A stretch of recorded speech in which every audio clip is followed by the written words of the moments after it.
You want to leave, but you don't have enough money.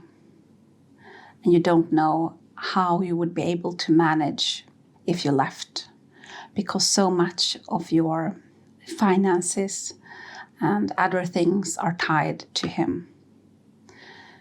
This is very common, and it's not your fault. It is often done by purpose, and the purpose is to trap you. But just because he wants you trapped doesn't mean that there are no options. So let's talk about how you make a safety plan. How do you plan to leave when you are financially tied to the abuser? First, a disclaimer. This video is for educational purposes, and it is to strengthen and inspire you.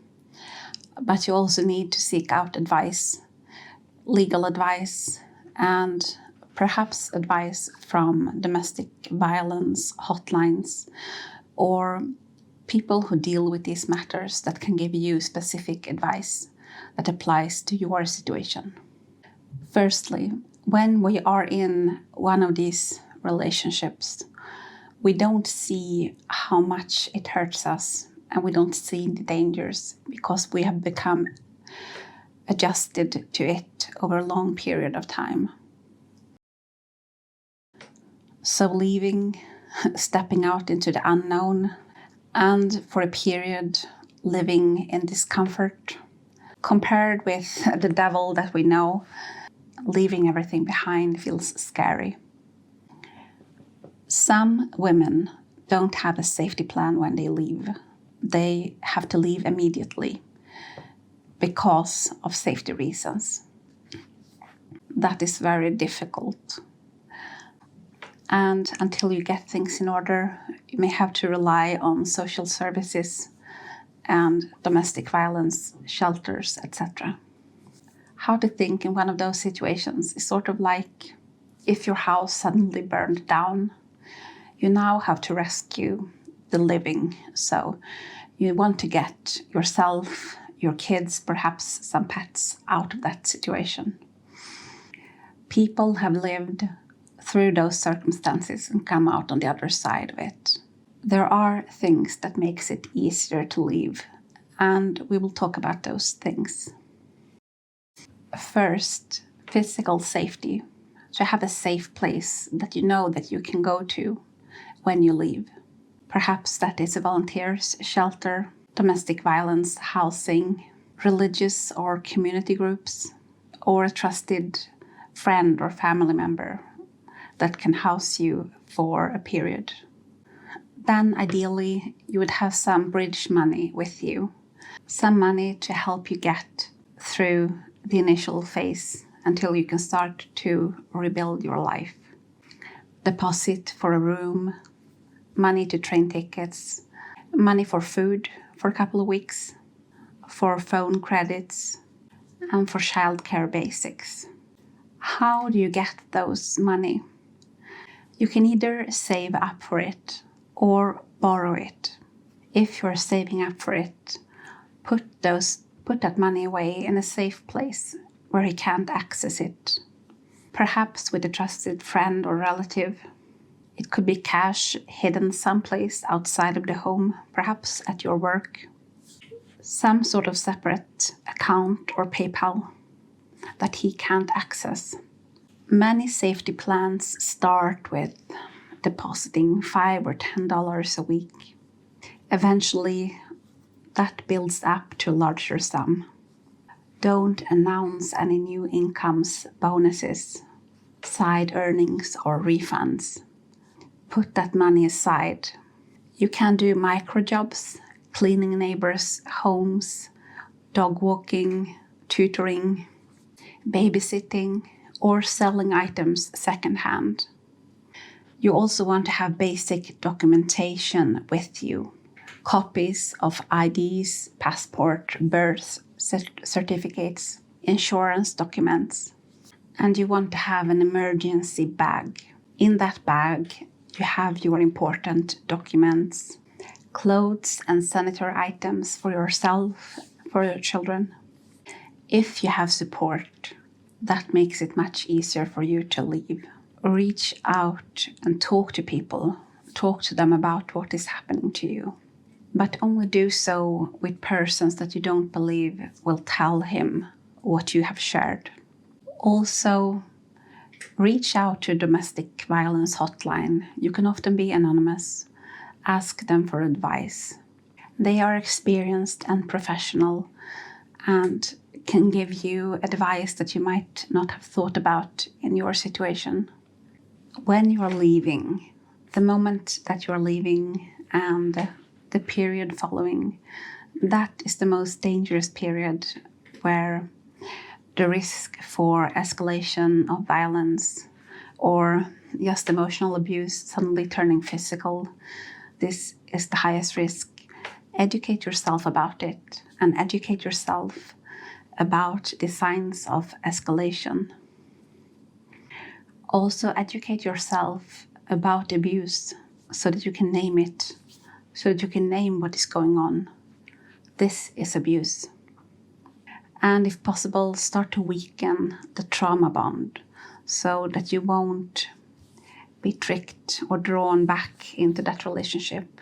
I have a video about the trauma bond and how to start to break it that you can watch here. It helps if you know your legal rights and what the law says in your country. You might want to consult with a lawyer before you leave. After you leave, there will probably be a period of discomfort.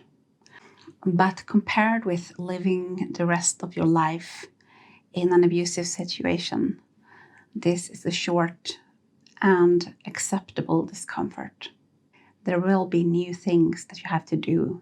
You will probably have to send in documents. You have to find a place where you will live. Perhaps you have to find a new work and plan for how you will support yourself. It is scary to leave, but it is doable. You do it step by step and by consulting with people who know what you should do, by admitting that you need help and by accepting that help when it is offered. When I left my ex-husband, I felt too ashamed to reach out for help or to tell anyone what was happening to me. So it took me quite a while before I did reach out for help. But after I broke that shame, after I started to talk about it, and I got support and help, both from friends and relatives, but also from the police and other organizations. It was such a relief to discover that the world is not that scary and hostile like he wanted to make me believe it was. And I wasn't that weak and incapable like he wanted me to believe I was. That was just the mind tricks that he played on me to make me insecure and to make me stay and to trap me with him. You are also stronger than you think, and you will discover that after you leave and after you start to rebuild. You can do this. This video is about leaving a partner that has financially trapped you. But there is one other option that you can consider in some situations.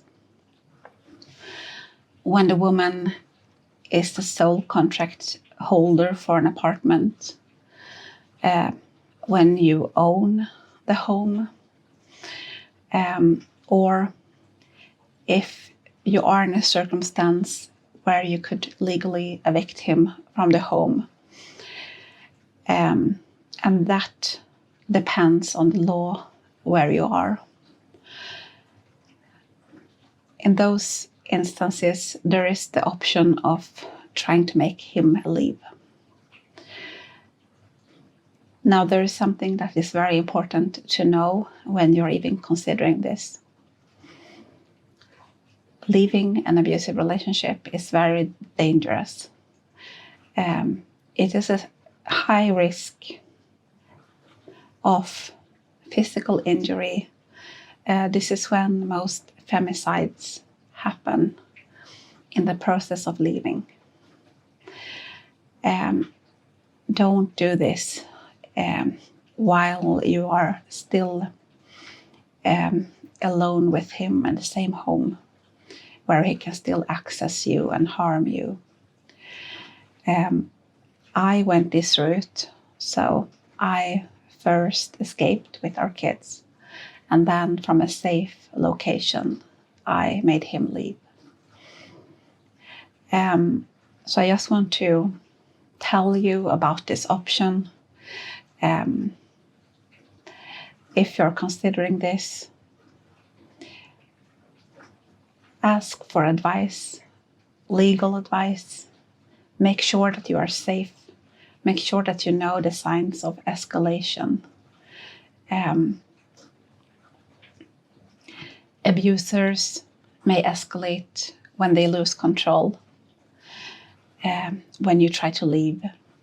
And if you're doing this at the same time, both leaving and then taking the home for you and your kids, which I think that you have full right to do that. Absolutely, after having lived 3 years of abuse, you have the right to live in peace with your children. But what is more important is that you are safe and that any minors are safe. So it is something you have to consider carefully and be very careful if you go through with it.